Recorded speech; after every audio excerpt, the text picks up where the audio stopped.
Hey everybody, welcome back to Tracking the Wolves. I'm your host, Connor Libis, and today we get a very special guest again, Coach Mike Schmidt. Coach, thanks for having me. Hey, it's good to be back with you. Yeah. I don't like that we're done. I wish we were still playing, still going.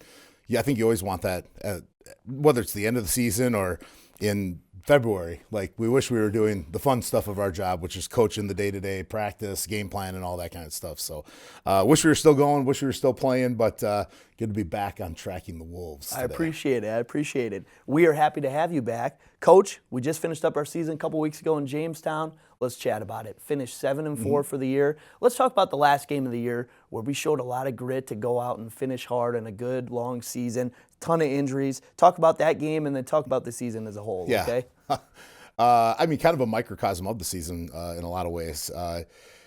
We just had, I think we only had 25 available defensive players for the last game. We're just so, there's the new redshirt rules, so your freshmen can play 4 games and still redshirt for us. And we had used it all for most of our guys throughout the year. And just by filling in spots, playing special teams, whatever it might be. And then by the end of the year, we had 13 of our original 2 deep was out from our defensive side, including 7 starters. And so we didn't have anybody left to play, like literally had no one there. So, there was a lot of grit showed by those guys and sticking with it. And, the score shows 46-40. We're up 19 points with a minute and 15 left in the game. So it shows up as a 6-point game, and there's things we got to do to finish it out, certainly. But I think as a whole in the season, we're 7-4. We are now 13-5 in our last 18 games. That's the second best stretch in the NSIC in that amount of time. We've had a great run here. Just kind of getting back on our footing after the start of last year, and now proving that we can beat anybody. I mean, obviously it's highlighted by those 2 home wins against top 10 Duluth team, their only loss until the playoffs. And then the memorable game against Moorhead in overtime, knocking it away, the high-powered offense of Jack Strand and that crew, and that's ultimately the loss that keeps them out of the playoffs. So, memorable games, big wins, and I think you still can't tell the story without a couple tough losses that are in there. Whether it's the Minot and Bemidji losses that on paper you say, boy, we shouldn't lose those games, or the Sioux Falls game right off the bat that is a track meet going, and we just kind of we didn't have our last answer in a really tight one, to the Augie game down there. That, again, is probably a lot closer than that score was in the second half there too. So some good, some bad. Obviously, we want to keep pushing this thing further. I think we just went through all of our exit interviews and all of our meetings. We had 2 guys leave the program. I mean, that's unbelievable. To have 93 returners and 2 leave in this day and age is pretty incredible. It speaks to what the culture that those guys have in the locker room is. I think it speaks to the belief that those guys have in our program and how they see they're being treated, how they're being developed, the path to winning more football games here. So to not have a single starter hit the portal, I mean, I don't know that there's going to be a team in our league that can say that after this. So, to have two guys leave the program and everybody come back, the future's bright. I think we try to keep our coaches here, try to keep our players here, keep developing this thing, and take another big step for 2026. Yeah, that's really unique. Have 93 returners, absolutely unique in this day and age. Coach, let's hit on some of your all-conference members. We had 9, which is the most in the Mike Schmidt era, most all-conference first team since 2016. Let's talk about some of those. Let's start on the defensive side. We had 6 of them. Let's hit on some of those kids. Well, Connor, you know how this thing goes. To say we were going to have 6 on one team and 3 on the other, I think you would have said it would have been flipped, offense and defense, for our season this year. That we probably should have gotten 6 on the offensive side and only a couple on the defensive side if you just track our season and follow it through. But those defensive guys, I think that kind of tells the story of our injuries and things that we had. That as we talked before this, Gabe Gutierrez and Jake Adams, our first team all-conference players, didn't even play in the last 5 games of the year. I think Jake did in a half of that one, but Gabe was out in the third quarter of the Duluth game. So those guys didn't even play, and Gabe's still tied for the lead in the conference with sacks. Jake, I think, just got passed up in week 10 for tackles, which is just insane, the run he's been on in tackling and all that. So, those 2 guys kind of highlight that, but also a returning all-conference player, Max Van Landingham, that had another really wonderful season, impactful season. And then some first-time guys that you see Elijah Jop gets on there, very well deserving to be on the all-conference team. Our 2 linebackers, Giovanni Szymanski and Cooper Logan, to have those guys, all 3 linebackers, our first year, are all-conference players. That's pretty special, pretty cool. Shows the impact that those guys had, but very deserving on all sides for all those guys. Excited to see them be rewarded for that. And I think that the converse side of that, we only had the 3 on offense, kind of shows the power of the offense in the North this year. Whether it's Duluth, it's Jack Strand and Moorhead, or it's the different kind of power in Minot's rushing offense. So good offenses that we had to face in the North, and for those guys to be all conference is pretty cool. Absolutely. Let's hit on Wyatt Block, first team all conference running back. He's had some injuries in his career. He's had to bounce back from some things. Had an excellent year this year. Talk about his career as a Yeah, amazing. I mean, just I said it as after Hank went down in week 4 against Mary. I said, we're going to put a saddle on Wyatt's back and we're going to ride him the rest of the way. And if there's one guy who can do that, it's Wyatt Block. And I think he proved that through the whole second half of the season. I mean, the whole season in general, but certainly like there was no breaks for Wyatt. He was carrying the ball every single time and was just the focal point of the offense. So for him to have that kind of season was fantastic. And I don't think you can tell the story of Wyatt Block without the 2 guys that are all conference on the other side of it, in Dan Porish and Matt Ouellette. So I think that that kind of triad of power in there was pretty cool. So Wyatt, I mean, is the mountain of discipline. He is just he's the standard. I mean, the way he takes care of himself, the way he goes to class, what kind of teammate he is, how he practices, how he continually bounces back, how he got better, how he developed throughout his career, just the model of how you want to do it. And I think the same for the other 2 guys, in Dan and Matt. Like Dan came here, he started 44 games as an offensive lineman. That's unbelievable to have an O-lineman start every game of their career is virtually unheard of.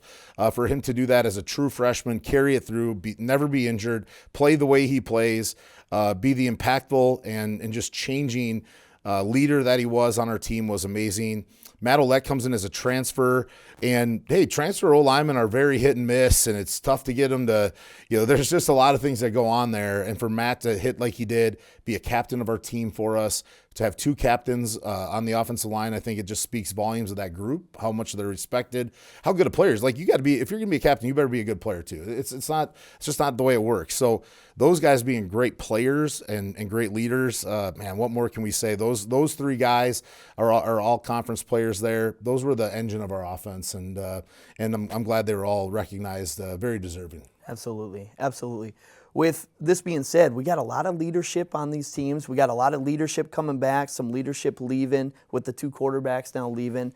What are you looking for next year, Coach? What are the thoughts coming in? Who are you looking for to really take the reins of this team? Mm-hmm. And maybe some players that are in the program right now that we maybe haven't seen on the field yet. What are some of those guys that you're looking for? Yeah, well, I mean, you just start with leadership on the defense side with Jake Adams. I mean, he's a captain. He's kind of the guy they all look up to, right? And I think that it was interesting to watch as Keegan, Jake, Gabe all kind of went out. Jop emerged as a leader this year.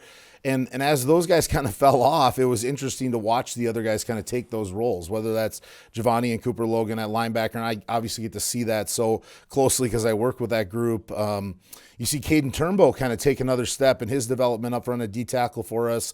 So we're going to get Gabe, Keegan, Jake, Jop, those guys are all back, but Andrew Ewald emerged as a guy that kind of stepped up and took on a role on the field, but also a role in the locker room and wants to be a leader and wants to be a part of that. And you go look at the offense side, we got a big void. We got to fill our quarterback spot. I mean, not only did we have one leave, not only did we have 2 leave, we had all 3 of our top 3 guys are graduating. So we lose Max Thompson, Brock Bagozzi, and Daniel Britt. And Daniel Britt, by the way, sets the school record for yards per carry in a season with minimum amounts of attempts.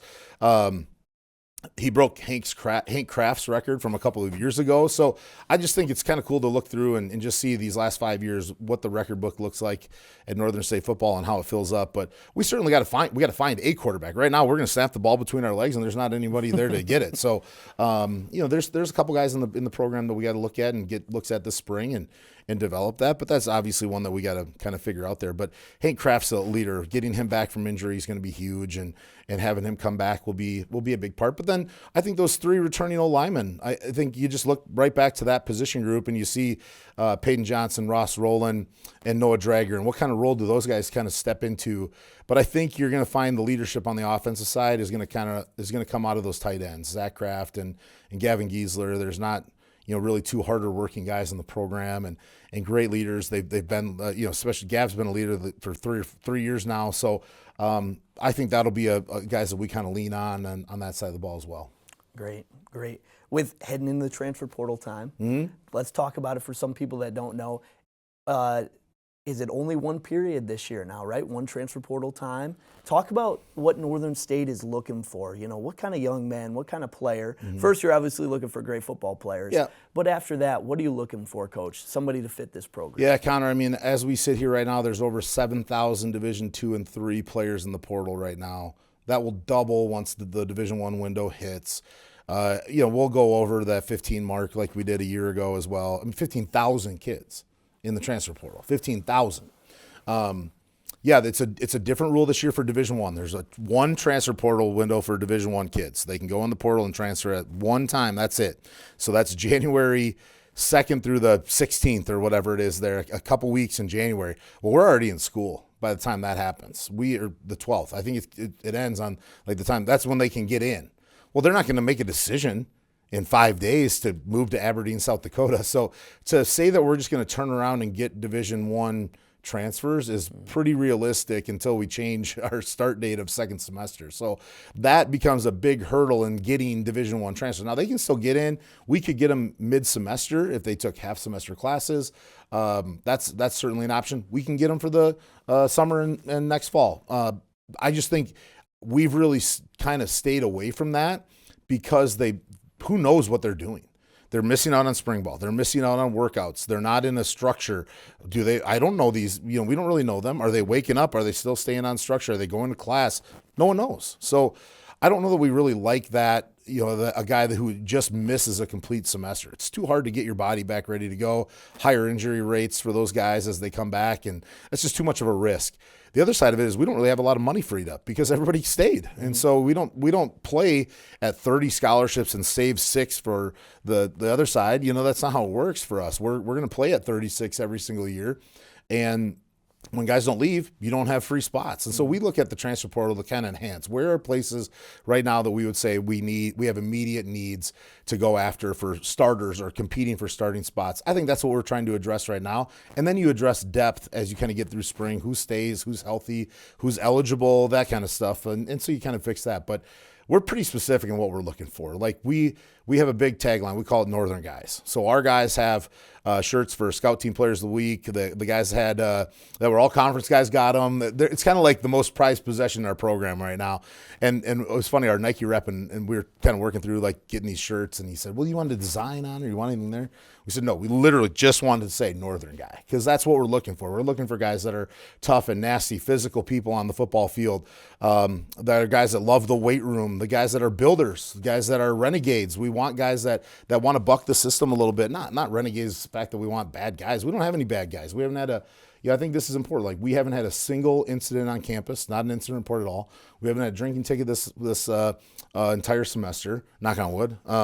We haven't had we have a team GPA over a 3.0. Like, not only are we getting done on the field, we have great guys in our football program, but it's a mindset of how you're trying to turn it around here. There's an edge that needs to be had by these guys to find that. So, we're looking for certain things. We're also looking for the right kind of kid who comes from the right kind of family. We're looking for kids who are sons of teachers, coaches, military. So when they call home, they might not get a friendly voice on the other side. People who have either their parents played sports in college, or they have other siblings who are going through it. So it's people who understand what this is really all about. So again, when they call home, they're being told, stick with it, stay on it, don't leave, work through it.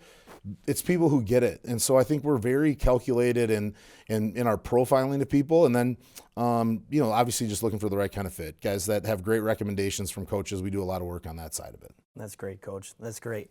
We've hit on a little bit of it, but talk about some returners that are really going to make a big leap next year? You know, some guys that you're really looking at. One of my favorite guys is Cooper Eisenbeis, one of those kind of guys. Hit on some of those guys, Coach. Yeah, I mean, I think you look right away in that receiver position. I mean, DJ Smith kind of burst onto the scene at times this year, and he'll take another big jump. Coop will have another big jump. I think that's just big. Those guys playing on special teams, you just get more comfortable being in the game. So I think that whole position group, whether it's DJ and Coop or it's Julian Scott or any of those guys that are in that position group right now, Louis Schwabe, like that group needs a big jump. You know, Jacoby Boykin's obviously coming back as well as a starter and player and a guy that has made an impact already. So, you know, that crew I think is where you kind of start with right there. And then I think you're looking at the corners on the outside on defense. Like, we have a lot of good dudes that are there. We really like our young guys that we brought in this past year in this past class who are true freshmen. Those guys all played. So Kayvon Landers and Antonio Moore, Willem Hafler, and then on top of that, we brought in a transfer who didn't play this year. He'll be ready to go this spring and for next year, and Darion Nunley. And so we're pretty fired up about that group as well. So those guys will kind of emerge onto the scene, but that front seven on defense, they're all back. So you're going to see the same guys with the exception of Max Van Landingham will be there. You're going to see Jop and Ewald again at safety. Keegan Mountain will be back. Those guys up front that we hit on, Hank Kraft will be back. You know, I think that's where in other positions like, hey, does Mason Stubbe emerge as kind of the next guy? Del Rapids shout out for you. Does he kind of emerge as that number 2 back? And he did a great job this year. Does he take it? We really need him to take a big leap. But I think we got a true freshman there that's fantastic in Malachi Mack. He is sensational, and we watched him just route our defense day in and day out. He is a special, different player. He was a key and top recruit for us. So I'm excited to see that, and then we'll see how the quarterback position shakes out this spring. So. I think we got some really good dudes that are going to be ready to kind of step into some of those roles, and then the next guys will leave. They'll become those top guys. We'll have that other group kind of waiting behind them. Always building. Building. With, you have a little bit of downtime, well, not really. You're still recruiting and doing all that stuff. Coach, what is like a coach that you maybe admire and maybe the FBS ranks, or maybe a coach that you look up to a little bit? Because everybody has to have someone, they admire and stuff you learn from. What's maybe a team or a coach that you really kind of admire? Yeah, that's a really interesting question. I mean, I was just thinking about reaching out to him today, just because he really, when I've reached out to him in the past, he's always had a response for me. He's always been lent a willing ear and a willing hand, and has really been a key mentor in some tough moments that I've reached out to him. Is Coach Stiglmeyer from SDSU. That's a guy that I never worked with him, but he's always been so kind and so great to me. And that's a guy that's here in state and can do that. You love watching those guys down at USD. Those guys are fantastic in what they've built. So I think our 2 in-state programs are just, why look too much further than, don't make it too complicated other than that. But, then I think you look at the people that you have in your life and the people that are close, the guys that I've worked with and for throughout my career. Those guys are still there and will be there for you. And the guys at New Mexico, there's a lot of tight ties there. That crew has hired one of our GAs the last few years, which is awesome. They've done a good job at Idaho, and then now has hired Connor Berry's working down there at New Mexico for them. They're having a sensational year, and they've been turnaround artists and been able to take and elevate teams. And how do you do that? And just kind of looking at those guys, picking their brains. So there's a lot of tight connections, and it's not just Division I, it's Division II. It's all over the place. We have our national convention that's in January that we get a chance to spend a lot of time with. I have a lot of good connections with Coaches Connection is the name of it. It's not really like a connecting networking kind of thing. You have one representative that's selected from each conference to kind of represent the conference and bring bigger picture items and work through legislation, what's at the forefront of what's happening. So there's a lot of connections and relationships that are there with a lot of guys who are in the playoffs in Division II football right now. So I think they're all over the place, and you love this part of the season where you get a chance to actually watch some football. Like, we don't really get a chance to watch a lot of football. So, last year we went down to USD and to SDSU practices to watch them practice. We don't get to ever watch another team practice in season. And so those guys were awesome in letting us do that. And we'll do that again. We'll go to bowl prep and see those guys. We run a similar defense to USD and also Iowa. So, like, hey, how much more can we get there and watch them do stuff? And just like from a tactical standpoint, a schematic standpoint, what are you trying to watch? But I think I've been a coach that's always trying to grow, and I'm always trying to learn and tinkering around, whether that's with scheme, recruiting, how you do stuff, the process, practice planning, just kind of everything, I think is what we spend a lot of time on. So, this is fun. You go look at who's doing really well, who are guys that you have connections with, and take any and all input that you can find. Great stuff, Coach. Great stuff. I'll just give you a little bit of time. Final thoughts on the year.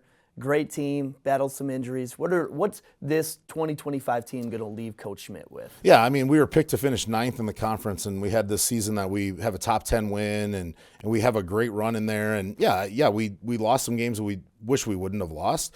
We had the injuries that we wish we wouldn't have had, and we know that 7-4 is not the standard of where we're trying to get to. But right now we have a locker room that is 100% bought in, and it's a group of guys that just cares. And if you ever get a chance, go watch what Dan Porsche said after we lost to Minot. He said, sure, we lost the game, but we're better men because we're a part of Northern State. And I think right now with where our culture has gone, it feels like after the 2023 season, I went to our supporters, and alumni, and said, give me 2 years. We gotta have something that's more sustainable, that is a better product, that's a better culture. And here we are 2 years later, and it's a group of guys that's so bought in and cares about Northern State with everything. And I think for me, just personally, this has been, you're just laying your life on the line here to try and win some football games for this community, our alumni base, and the guys that are in the locker room for us. And so this group really cares, and they have seen this full circle now. And so those seniors stuck through a lot of tough times that happened. Now they're here, and they just love what we're doing. And to have, what sticks out to me is we had like every guy from last year came back for a game. All of our senior, all of our guys that have gone in the last couple of years have been back for games. Like, these guys are so bought in and care, and they care about the guys that are still there.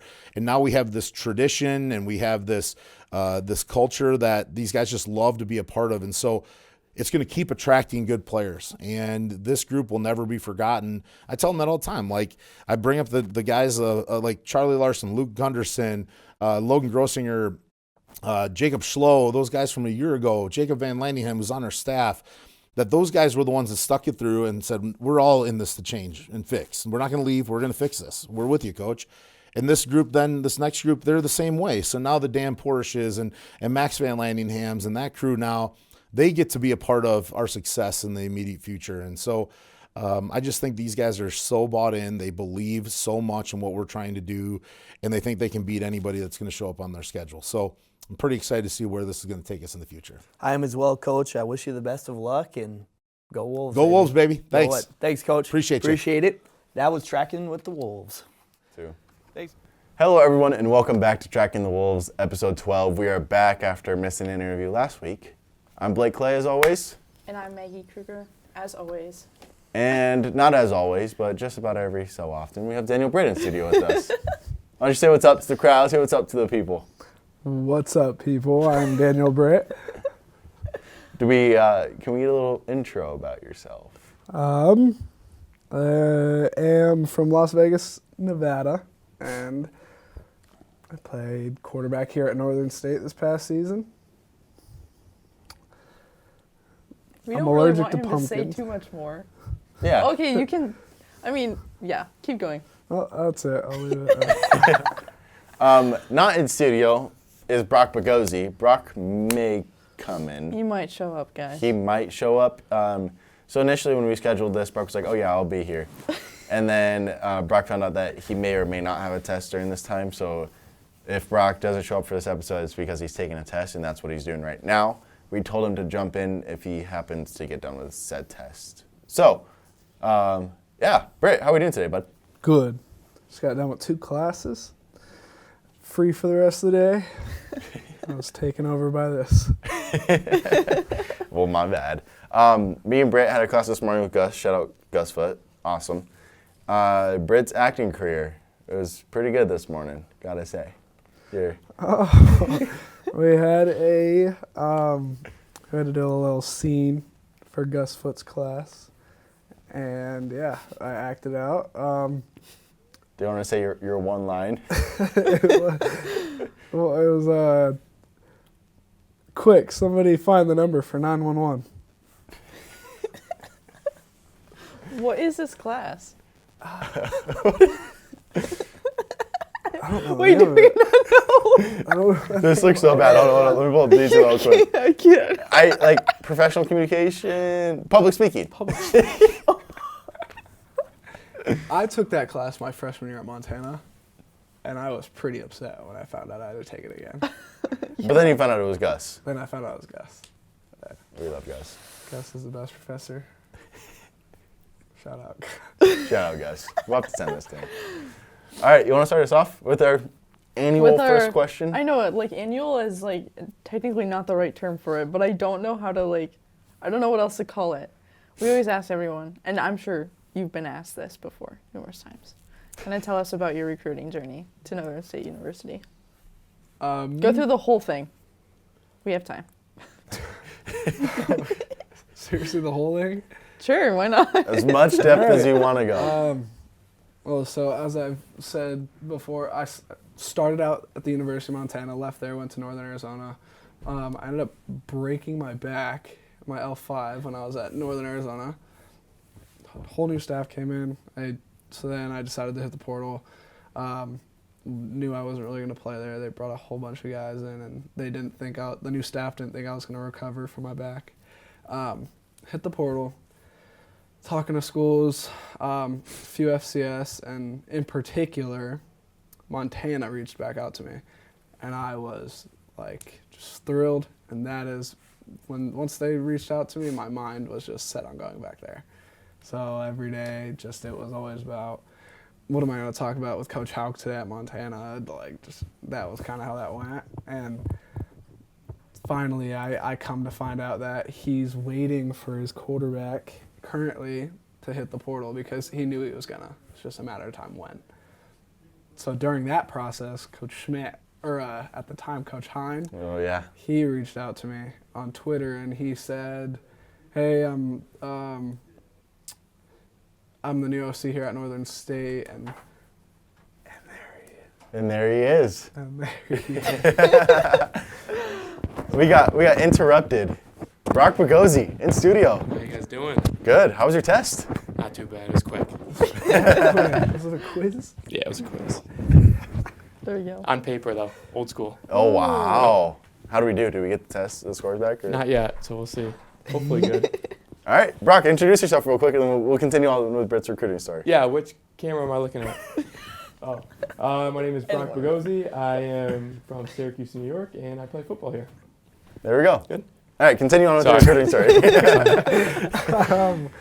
And then so Coach Schmidt reached out to me, and with him and Coach Hine, and I was pretty torn about just what Northern State was offering me, and then I was pretty torn on how much I loved Montana.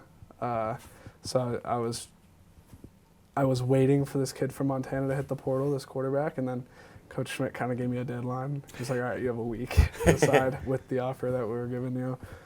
I was like, "Damn." So I'm pretty torn, and then ultimately that time that he gave me ran out. So I figured this place is amazing, and I didn't visit or anything, but the coaches were awesome, so I decided to commit. And it worked out. It worked out. All right, Brock, same question. We're not going to tell you what the question was. Just go. Wow, my recruiting story? There we go. So coming out of high school, I graduated when I was 16, so I was pretty young. So I went to,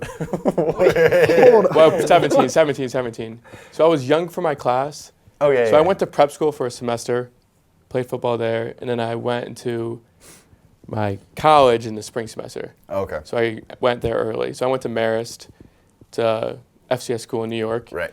I was there for 3 years, had success. I started 2 of the years. My head coach retired, so they wiped the whole coaching staff out. So then that's why I entered the portal. I left, went to Missouri State. I wanted to redshirt that year. So the quarterback came back for a 7th year of college, so I left there for my final year. And so when I was in the portal here, kind of like, I was between kind of a couple schools, and it's just kind of Coach Schmidt and Coach Brown I liked what they were doing, so I kind of decided, trusted it, so I went with it. Okay. You came in with Hine, you came in with Brown, so you've only known Brown. Mm-hmm. But like, just how was it just playing in Brown's offense? Obviously, we saw the numbers from last year to this year, and you can attest to this as being the quarterback from last year to this year.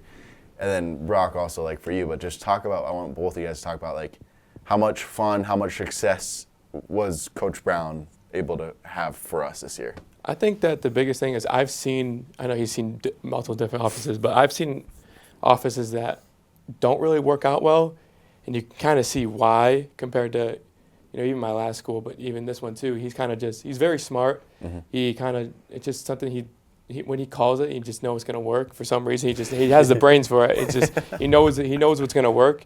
So it's just something that I don't think this conference seen a lot was a lot of the up tempo, wide split stuff. But I think that he is just an intelligent football coach that really is something that helped us out. I don't know you guys from last year. I know the numbers difference. Yeah, so I mean, obviously, Coach Hine, great guy. That was his first year last season as an offense coordinator, which obviously, clearly by the numbers compared to this year, it was rough to start, and he'd say that himself. But yeah, I mean, I think the guys that we also had, along with Coach Brown and the guys that he brought in, the team looked different. The offense looked different. That changed a lot from this year to last year. So just having guys that believed in the offense, and I don't know, you kind of see the numbers, and everyone was bought in on the offense. Right. It wasn't like that last year. And Coach Hine didn't really have the attitude that Coach Brown had, in the aspect of, like, right when he got here, the first thing he said was, we're going to be a top 10 offense in the country. We were. Right. So, like, we weren't even close last year. Yeah. So I remember when he came in, there was just walkthrough on walkthrough on walkthrough on walkthrough on walkthrough. Yeah. And I was like, dude, our offense better be good, because they are spending a lot of time. I think the also big thing was I got here in the summer, so I got here late, and the biggest thing was, like, if you master the fundamentals of the offense that he runs, everything else is so easy. Right. So when you get that down, it's very hard and nearly impossible to stop. So I was talking to one of my quarterbacks buddies that I met. I played at Montana with, and he was asking me how that's even. Like, how do you go from last year these numbers to this year these numbers? And I mean, yeah, the reality is it's like Coach Brown's offense, but Yeah. it's like something like the Wacky Pack for me personally. It's just insane how simple the concepts are, yet they're so effective. And I mean, we ran those against our defense in practice all the time, but it's like simple choice routes, giving your guys one or two options to do something based on one defender. I mean, once we got really good at that, it became easy to see as well against the defense. You guys are a bunch of jerks, because during fall camp, we always had the same first play on defense. And you guys had the same first play on offense. And it resulted in a touchdown every single time. And it was always thrown at me, and I was so frustrated, because I have to play half the field, and I got to cover a post running to the middle of the field and a wheel running up the sideline. And I'm like, Coach Brown is just such a jerk for that. Like, that's just so uncalled for. And he knew exactly, and that's just, goes to show, like, how that's just how Coach Brown is. He knows something's going to work. He's going to call it, and we're going to go score on it. So. Yeah. he's competitive. He's very competitive too, which I think that's a big thing that helped us out too. He kind of set the tone from the beginning. He's like, he hates losing. Everyone hates losing, but he's doing everything he can to win, even in practice. Yeah. Oh yeah. I'm sitting here trying to think of, like, some input that I can have to this. I'm kind of, like, obviously kind of an outsider, but I was still on the sideline kind of with you guys. So that environment and the vibe, I heard a lot of the things that were being said, and I could feel a lot of the emotion that was being had. It just, like, and I didn't have, like, the experience from last year. I was not on the sideline last year. So, like, I don't really know the switch between the years, like you both do, but just kind of from my perspective, it was completely different. Like, I kind of felt like everyone was able to trust the offense a little bit more. Maybe. Yeah, I thought a lot of the games were kind of, with all the injuries we had in defense, a lot of the games were kind of leaned on by the offense. And that's the defense I mean, they did what they could this year, absolutely. Yeah, you can't And- really do anything with injury. Yeah, I mean, injuries will hurt anybody, but a lot of the games were like, hey, you guys got to score 35. You guys got to score 40. I mean, everyone being bought in and wanting to do that, it happened. Yep. Alrighty, we'll move on. I'm going to ask you this question too. Okay. What has been your guys' favorite part of the season?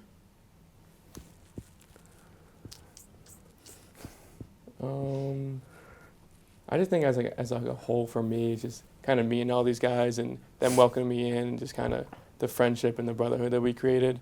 I had a really one of the best years of my life this year, just because of the guys in the locker room. So I think just kind of meeting them and kind of hearing all those stories and creating a good friendship with everyone. Obviously, the winning the game stuff was always fun. But I think that's more important though, honestly. Yeah. Like, that's the stuff that you're going to remember, Exactly. not really like Mhm. the games necessarily. Because I've seen like locker rooms like divided, you know what I mean? They get their little cliques, but this one's all together, and I think that's really Yeah. special about this place. Something I kind of agree with that, the locker room aspect of it, and again, it kind of just tends back to last year. It's like, I mean, you got guys talking crap about each other in one corner, and just certain things that from last year that made this year so much better. And something I'm really gonna miss is just like the weight room. Yeah. Just how the adrenaline rush you get from dudes screaming at you to bench a little bit more weight. That's something that I'm going to miss about these guys a lot. I remember when you got here, it was like literally the first week, and we had a slow pitch tournament that weekend. Yeah, And I was like, Brock, you look like you play baseball. You want to play with us? that was so much fun. That was So so much fun. the first practice, we practiced on like Thursday or whatever, and the tournament was Saturday, Sunday. And Brock didn't have a glove. Blaze had an extra glove, but it was too small. Yep. So then he found a glove on Marketplace. And why don't you just tell us the aroma of the glove? Yeah, it was a $5 glove, but you know why it was a $5 glove? It was cigarette smoke. It was everything. It smelled so bad, but I will say it got it done for me, and it didn't do too bad. That was a fun time. You Very weren't fun. playing, but you I were came there. and watched. It was really fun. It was really fun. But I think that just goes to show, like how you talked about, like just like the guys in the locker room, because I didn't know anyone. no, I knew no one. You So knew- I don't even know how I got there or how I was invited or when. I don't know, but and then it was just like, because Carter, it was like we had defensive players, we had quarterback, we had receivers, transfers, O-linemen, Yep. I-90's dad, yeah, like yeah. they're just a random, not necessarily random, but it shows No, like random. It was random. It Yeah. was just a random group of people. Just if you got a glove, let's go. That's literally how it was. And in the first episode, I had Kraft and Carter on, and we talked about it for like 45 minutes. Yeah. But that whole thing was awesome. Yeah, it was so much fun. You created a friend with the guy from the zoo bar team. I did. Yeah. the catcher. Talking. Yeah. Have you seen him? Because I remember he was like, he's like, I'm gonna come to y'all game. And I've never seen it. I haven't seen him. I don't know. I've never seen him. I don't know. But that was like one of the best. Like that was so much fun coming here, and it's just kind of all of us together were just playing softball. It was just so much fun. yeah, all of our arms were toast by Yeah. the end of that. I was sore. I don't know. My legs were sore. It was just my age is getting to me after that. It definitely was. Okay, obviously, it was a 2-quarterback system all year. And it was kind of like you drive here, drive there, drive here, drive there, going back and forth. And usually, teams don't have too much success with a 2-quarterback system. Quarterbacks aren't able to get in rhythm, not able, whatever. For us, it worked, and I think really well. I want you guys to just kind of touch on why you think it worked on your aspect, and also touch on because obviously we have 2 different quarterbacks in the room, a little bit more a runner, a little bit more of a passer. Talk about just how it worked, how you guys were able to kind of use your skill set when you were called upon. Go ahead. No, go ahead. For me personally, it's like when we did this year, my mindset kind of went straight to where I've seen it be very successful before, and that was Montana State like 2 years ago.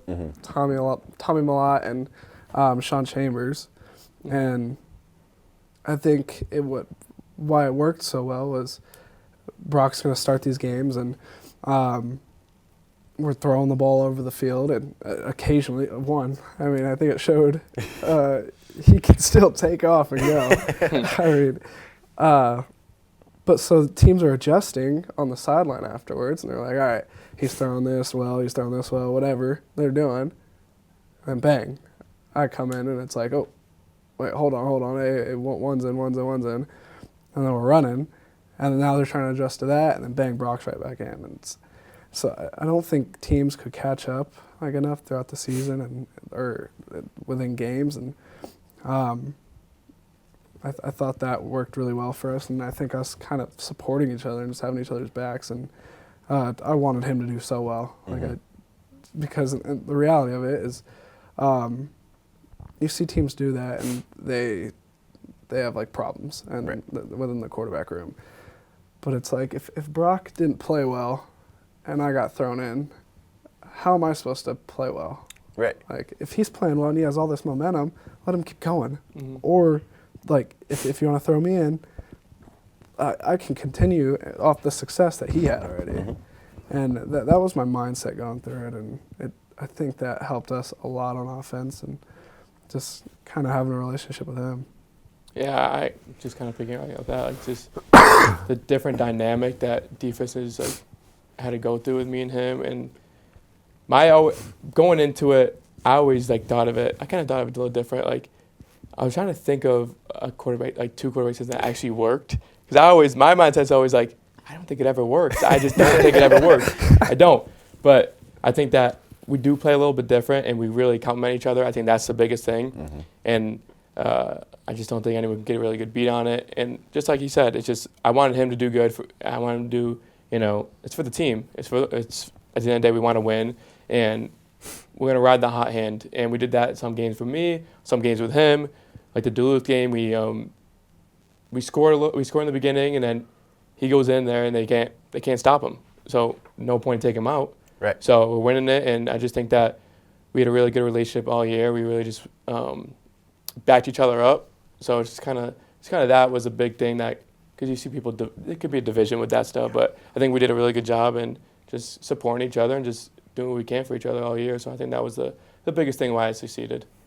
And like, you guys were in the same meeting. You weren't in that meeting, obviously, because it was the senior meeting. And Blaze was talking about, he was like, I just hate when someone's in front of me, or like there's like guys starting in front of people, and like they just hate them because they're starting in front of them. And he was like, that just makes no sense, because like we're on the same team. Yeah. Like why would I wish the guy in front of me to suck so I can play? Like, that's so selfish. And I think that was perfect for you guys, because it very well could have been this divide that it's be like, hey, I hope Brock does bad so I can play. I hope Britt does bad so I can play. Like, no, like you said, like there's times where, hey, Duluth, he freaking balled out. I don't remember, there was a game where like you were just I think it was Wayne. Where you were just balling out. Like, so like, why not just let it ride? And neither once did I ever see either one of you guys like pouting on the sideline. Yeah. If anything, you guys come off and like, hey, this is what I saw from the sideline, and boom, go. So I don't know. I just think that was awesome. I also think the big thing was like, there was a point in the seasons like both of us were in spots where like we could have just sat back and folded and just like, you go, like I'm over it. But like we both like we're competitive people, so I think we came to practice, came to work every single day, just trying to do our best and be there for the team, whatever they needed each and every day. I mean, I give a lot of credit to like Coach Brown too, and kind of how he was able to work that. Yeah. I think at his last few schools, I don't ever think he had, or he's never done that before. And like he said, I mean, it usually doesn't work, the two quarterback stuff.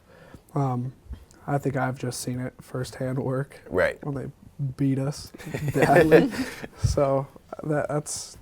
I also think like with that, it doesn't really work because, like I said, there's like internal divide, and our games are kind of pretty much different.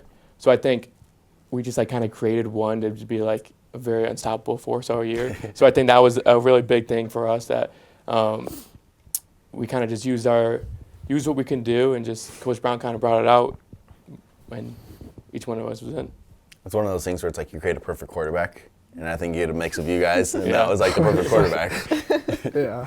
Like you get Britt's legs, even though you got skinny calves, but that's all right.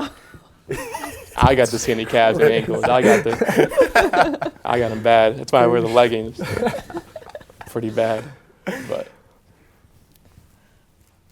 I don't know what to say. I guess at the start of the season, when I found out that we were doing the 2 quarterback thing, I was like, kind of the same way as Skeptical. I was like, is that gonna work?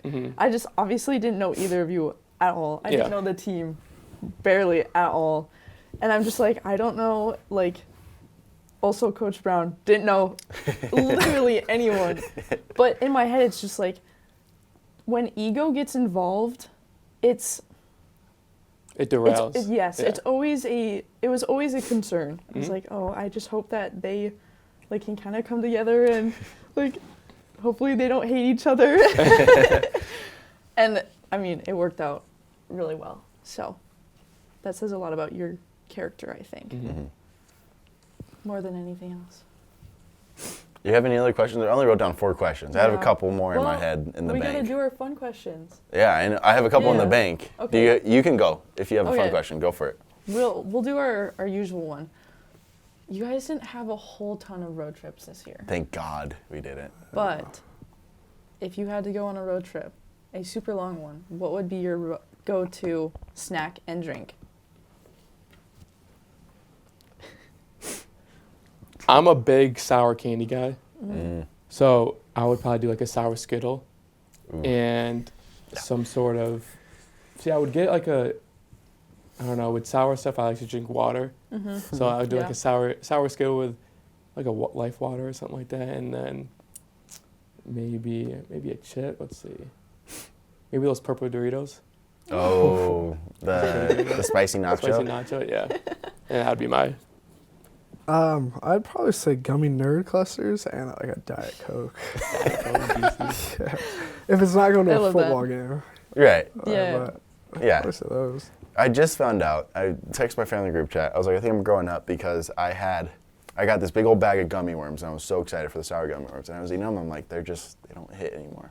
I think I'm growing up. I think I'm growing up too. I'm starting to eat like peppers and onions and all that stuff. Like I'm growing up. Like, feels You real. cook them yourself? the other day I had sausage, peppers, and onions. I'm like, 2 years ago, if I was eating peppers and onions, I would be like, what am I doing?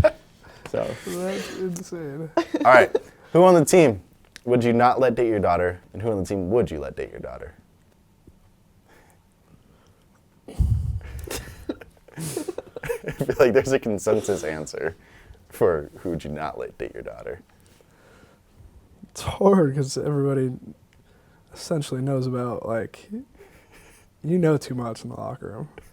So it's like, there's one that pops in my head right away who I wouldn't let date my daughter. Like Colin Fritton. Come on. Yeah. I would agree. Yeah, that's a good one. I think everybody on the team would say that. Who I would? Who I would? Being honest with you, I think it's Carter Campbell. Yeah, Carter's up there. I think Carter also. I think, yeah, I'd probably go Carter. Yeah. Carter, yes. Frit, no. I think I agree with you. Yeah. Blaze said Cade Kaiser What? as a no. Oh, yeah, no, probably not. So that was Blaze said Frit and Kaiser as no. I don't even remember who he said for yes. I don't know if we asked him, I thought we honestly. did. Probably wouldn't let Blaze either. Date my daughter. Yeah. That's valid. Sorry, Rachel. But Yeah, no. A lot more no's than yes. yeah. I'll say that.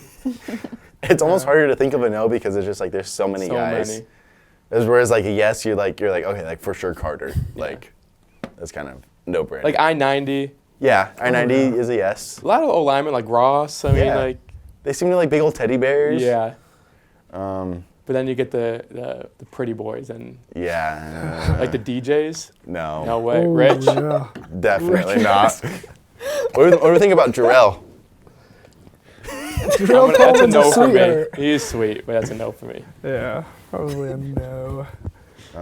What was the big debate? Ant or Frit? Ant? Oh, and Frit. Ant or Frit? You had to choose one of them. Like We're not this like bad, I like promise. Antonio? Yes. No, I know him Frit more, so I would say no to Frit. Yeah. Yeah, I know too much. I'd say no to Frit. You have any other fun questions? I don't think so. I think I'm good. What was your guys' favorite jersey reveal you did? Oh, that's a that's great a good one. question. I don't. Mine, obviously. Yeah, where I got yeah, to dress yeah. up. That was. Yeah. That was a good I one. think I think I have to put that first, but if like bias wasn't involved, the Rocky one, I think. The Rocky one is epic. That had to be fun to make. That was a ton of How fun did to you get all make. those school kids to run in the middle of That the was a street? good one. I think it was a good one. I Yeah. walked into the elementary school and I was like, "Hey," pitched the idea, and the principal was like, "Yeah, let's do it." I was like, "Oh, sweet." It was so easy. He was like, "We'll send out forms tonight, and we'll be ready to go." I'm like, "All right, sick." That's awesome. They blocked the roads off too, right? Yeah, That's with cool. the cops. They had cops at either end of the street. Yeah, it's cool. Fully blocked off the roads. Shout out May Overby. The Rocky one, I think the Happy Gilmore one, just because of Wyatt riding the bicycle. The Happy Place. That was a Yes. good one. I think that is. I think the Coop one, the Cooper Logan one, The, Yeah. The screen, or what is Yeah, it? the Scream. Scream one, that was a good one. I thought that was I funny. think that one was probably one of the most put together ones. Gotcha. Oh, Dan Porsche's. Oh yeah. That The I just think Clueless. that one's so funny. But Oh, is that what that was? It was from Clueless Yeah. because like Cher's Closet. Yeah. Because you guys came up with Yeah. that one. Her and her I had roommates. a friend that told me that we should do it. And it was, yeah, And then Dan was it was like, hilarious. "Do I fully buy into this?" I'm like, "If you want," he goes, "I will." Should I put on eye black? I'm like, "Yeah, put on eye black." Should I skip? Yeah. Yeah, should I skip? So Of course, the best one was the video from the Taylor Luman and Yeah. the boys. Yeah. Yeah, that one can't get. But we didn't make that one, so that's not like ours. Well, The original. Personal Well, the thought, original I one with was Carter gonna and say, I thought- with Yeah. Block, that was good. Yeah. the That original started was it kinda off. better. Yeah. I wasn't there for that shoot. I also wasn't there for Dan Porsche's, but like, I was outside the room and heard it and set up the whole thing. It was super. It's Like, I funny knew it was gonna be good. because we were doing Carter and Wyatt singing in there's like a little podcast room Yeah. in the middle of a class. And that's our class that we're in. And so like the class is going on. You just have Wyatt and Carter just like screaming. And Yeah. I was like, I walk out, I'm like, "Could you guys hear it?" And they're like, "Yeah." That's funny. Every single word. That's hilarious. And I got one. So what was y'all's favorite uniform combo? All blacks. All blacks? All blacks. I wish we got to wear the black helmets more. What was yours? I like the all I gotta blacks, look but I through also my like the all Instagram maroon first. too. We did. We They're did just that versus clean. Duluth. That was cool. I like that. The all maroon. I like that one too. I thought that I was gonna say the all maroon All maroon. I like those. for. I wish the we would have hit the photos. black, yellow. I know. That would have looked, I thought, pretty good. I know. We only wore black once. The Yeah, helmet the too. one Right? of the black helmets once.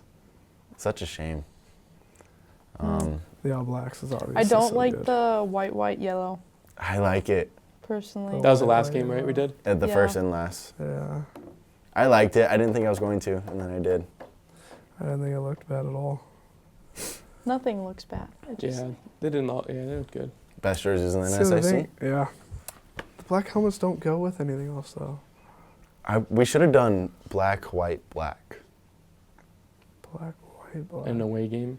for Augie, and then we could have done black, black, gold for senior day. Actually, could have looked solid. That was my thought process. All right.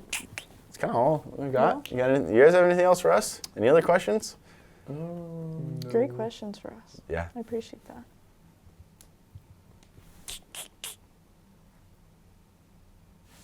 Give me your top 3 favorite movies. All right. Guardians of the Or Galaxy. TV shows. Guardians of the Galaxy Volume 3. The Office. Wow, I didn't know that. And The Waterboy. We're going to do a little bit of everything. Okay. Okay, I don't know what order they would be in, but Interstellar, All Quiet on the Western Front, the new one. We're ready for this. La La Land, maybe. Or, I have a list on my phone. I went to the movies twice last week. Dang. Oh. I had to watch. I went to go Now You See Me 3 You seen that? That was a really good movie. Is that the magician Magic, one? So good. Oh, That was. I think that's the best out of the 3. Really? Was it? I was really good. All right. Really good. And then then Friday I saw Wicked. Yeah. The new one. Yeah. Yeah. Can we get a little bit of singing? I don't think so. I don't think my mic's working anymore. No Mike's way. got No way. But I think the first one was better than the second one. a But Wicked. the first part of the Wicked is better than the second one. Right. But they were both good. Interesting. Both movies I saw were good. You got anything? Like my top 3? Yeah. Go quick. The Scream movies, the Insidious movies, and the Conjuring movies. You like horror movies? I am a horror movie. I hate horror movies. Not a fan. Not a Halloween guy. No. No. Do you have a favorite costume at least? I haven't dressed up since I was in high school. Yeah, that is. That is weird. I haven't. I'm not a big Halloween guy. We asked him what he was dressing up for this year, and he said he hasn't. Surprised your dressed girl up didn't for make a you dress up. She's not a big Halloween person either. Really? So that's why. If we wait, what game was that, Augie? Yagi. while. If we won, I would have. That's valid. I think We did it. everybody. Yeah. So, Yeah. Ah. What's your top 3? I like comedy movies. I think I like The Wedding Crashers. That's a good one. Dodgeball's really good. You can dodge a wrench. You can dodge a dodgeball. Yeah. And maybe I really like Uncut Gems. Oh, ever seen that Adam yes, Sandler with Adam Sandler. I really like that. That is a good one. I like that movie a lot. So, Bang. Bang. All right, Britt and Brock, thanks for coming in, guys. thank you guys. Appreciate it, and best of luck with everything. I know we're all graduating. Yeah. Why are you taking your mic off yet? Thank you. And as always, go Wolves.